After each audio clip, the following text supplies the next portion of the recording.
Welcome आप सभी का। आज हम लोग कोयला यानी कोल से संबंधित सारे महत्वपूर्ण प्रश्न उत्तर करेंगे। इससे पहले हम लोग जान लेते हैं कि कोयला होता क्या है। तो कोयला परंपरागत ऊर्जा का एक स्रोत है।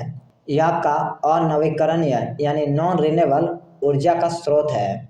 कोयला के जीवाश्मों में आपका कार्बन, हाइड्रोजन, ऑक्सीजन, सल्फर और फास्फोरस पाया जाता है। अगर आपको इस टाइप का छोटा छोटा टॉपिक देखना हो तो इस चैनल को सब्सक्राइब करना कंसिडर कीजिएगा। अब हम लोग कोयला से संबंधित सारे महत्वपूर्ण पॉइंट कर लेते हैं।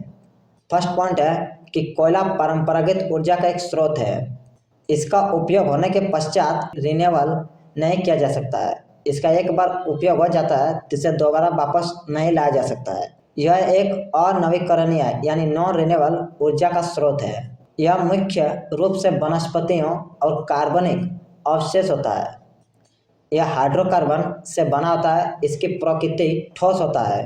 कोयले के जीवाश्म में carbon, hydrogen, oxygen, sulphur, phosphorus उपस्थित होता है। कोयला ऊष्मा तथा शक्ति का प्राथमिक स्रोत होता है। यह भी इम्पोर्टेंट है। अब हम लोग कोयले के उपयोग देख लेते हैं यानी कोल के यूजेस देख लेते हैं। कोयले को प्रकाश तथा ऊर्जा की प्राप्ति हेतु तथा ईंधन के रूप में प्रयोग किया जाता है। कोयले का उपयोग जिंक, लोहा आदि विभिन्न खनिज पदार्थ के निष्कासन के लिए धातु क्रम के रूप में यूज किया जाता है। कोयले के द्वारा वाटर गैस, आपका कोल गैस, कोकतार, फिर आपका वोरक, कीटनाशक आदि का उत्पादन किया जा सकता है। बारूद के मिश्रण में नाइटर, सल्फर और काठ कोयला यानी चारकोल का उपयोग किया जाता है। कोयले के इस तरह के विशेष महत्व को देखते हुए उद्योगों की जननी कहा जाता है। अब हम लोग कार्बन की मात्रा के आधार पर कोयला को 4 प्रकार में विभाजित किया गया है। पहला पार्ट से आपका पिट कोयला, इसमें आपका 50 से 60% कार्बन की मात्रा होता है। फिर दूसरा है आपका लिग्नाइट कोयला, इसमें आपका कार्बन की मात्रा 65 से 70% होता है।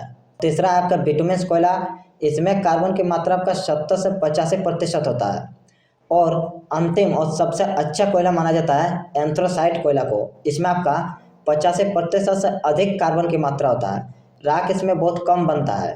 तो गाइज ये रहा आपका कोयला और कोयला से संबंधित सारे महत्वपूर्ण पॉइंट। वीडियो कैसा लगा चैट सेक्शन में जरूर बताना। अगर इस टाइप का छोटा छोटा टॉपिक देखना हो तो इस चैनल को सब्सक्राइब करना कंसिडर कीजिएगा। Thank you.